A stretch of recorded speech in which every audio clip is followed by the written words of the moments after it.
Shalom, selamat pagi Bapak Ibu Saudara yang terkasih dalam Tuhan kita Yesus Kristus.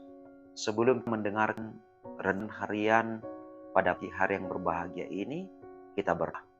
Terima kasih Allah Bapa di surga, Allah Bapa yang selalu setia, Allah Bapa yang mengasihi kami, Allah Bapa yang mencurahkan anak muda dalam kami. Biarlah kiranya Tuhan melalui kasih-Mu, kami juga berkatan yang baru untuk mengerjakan kehendak panjang hari. Dalam nama Nabi Kristus, Juru Selamat yang hidup, terimalah beserta dengan doa kami. Amin. Bapak Ibu yang kasih dalam Tuhan Kristus, pun berada pada pagi hari bahagia ini, dapat kami sapa melalui renungan harian ini.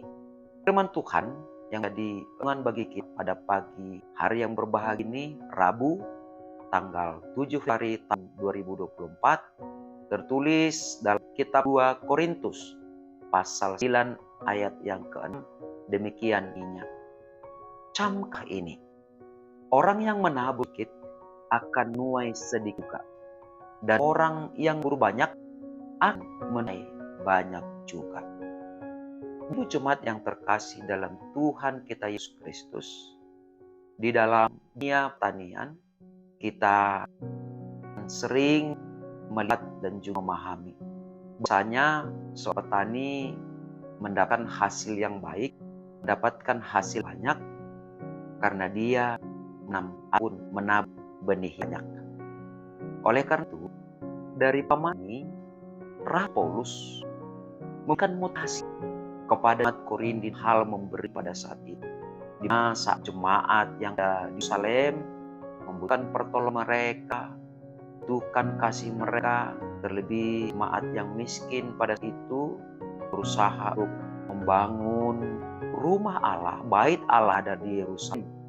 Ternyata apa yang telah kumpulkan dan pertolongan ataupun bantuan jemaat Korintus sangat menolong jemaat miskin yang ada di Yerusalem pada saat itu. Tetapi Bapak Ibu jemaat yang terkasih dalam Tuhan kita Yesus Kristus, Rasul Paulus lihat bahwasanya di dalam hal memberi pertolongan, memberikan bantuan itu terjadi persoalan karena tidak lagi berjalan baik, atau boleh kita sebutkan bantuan dari jemaat macet, entah gara-gara apa, tetapi yang pasti tentu karena masih dari jemaat Korintus. Kali sebagian mereka mengira ketika mereka beri, maka mereka akan semakin berkekurangan.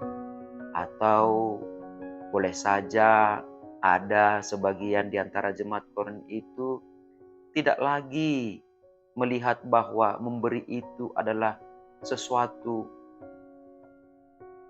yang sangat dibutuhkan oleh jemaat Yerusalem pada saat itu, atau boleh saja motivasi mereka berubah di dalam hal memberikan pertolongan. Nah, oleh karena itu, Rasul Paulus mendorong jemaat itu untuk memahami dengan kata, camkanlah ini.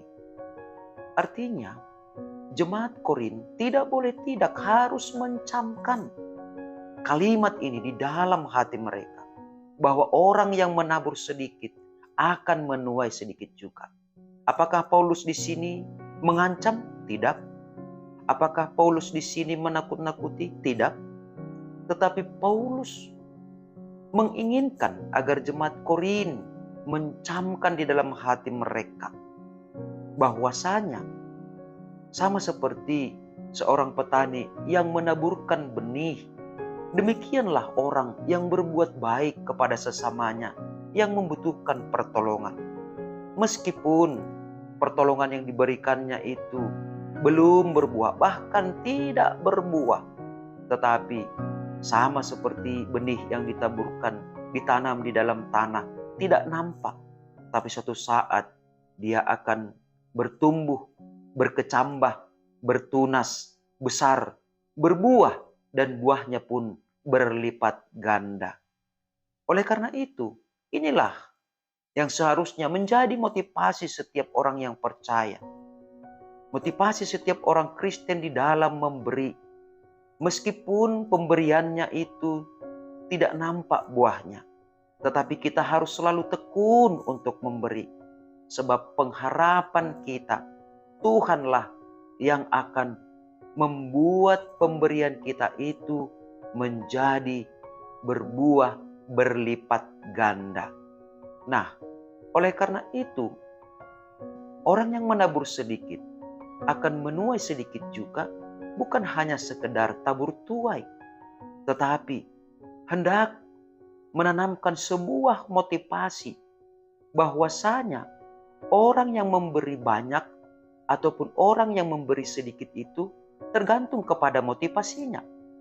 Oleh karena itu, perlu kita perbaiki motivasi kita setiap saat di dalam hal berbuat baik, di dalam hal memberi, di dalam hal menolong orang yang berkekurangan. Sehingga janganlah kita kehilangan motivasi di dalam melakukan pekerjaan yang baik, di dalam menolong orang lain. Sebab meskipun yang baik yang kita lakukan seolah-olah seperti tidak ada buahnya, tetapi kita harus mengimani bahwa orang yang menabur sedikit akan menuai sedikit juga, dan orang yang menabur banyak akan menuai banyak juga. Artinya, apa yang kita lakukan berlandaskan ataupun didorong oleh ucapan syukur kepada Tuhan, maka hati kita juga akan terus terdorong untuk melakukan apa yang Tuhan kehendaki di dalam kehidupan kita.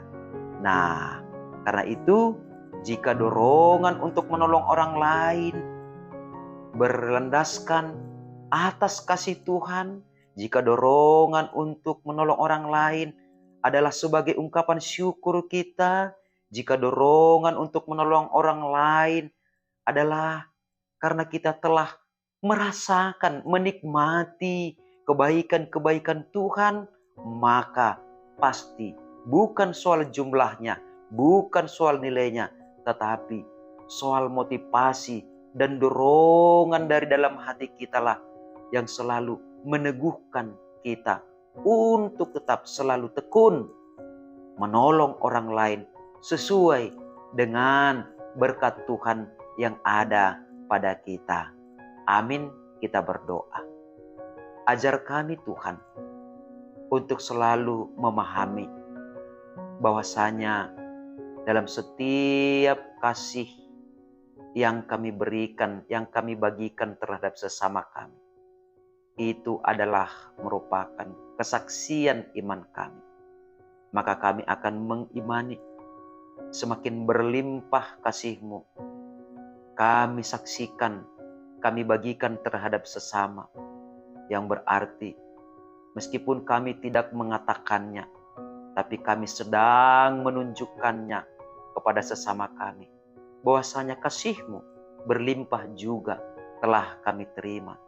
Oleh karena itu, biarlah kiranya dalam setiap perbuatan baik, dalam setiap bantuan yang kami berikan kepada sesama kami yang membutuhkan, biarlah itu kami lakukan sebagai buah iman, ucapan syukur, respon iman kami atas kasih karunia-Mu, atas kebaikan Tuhan yang berlimpah dalam kehidupan kami.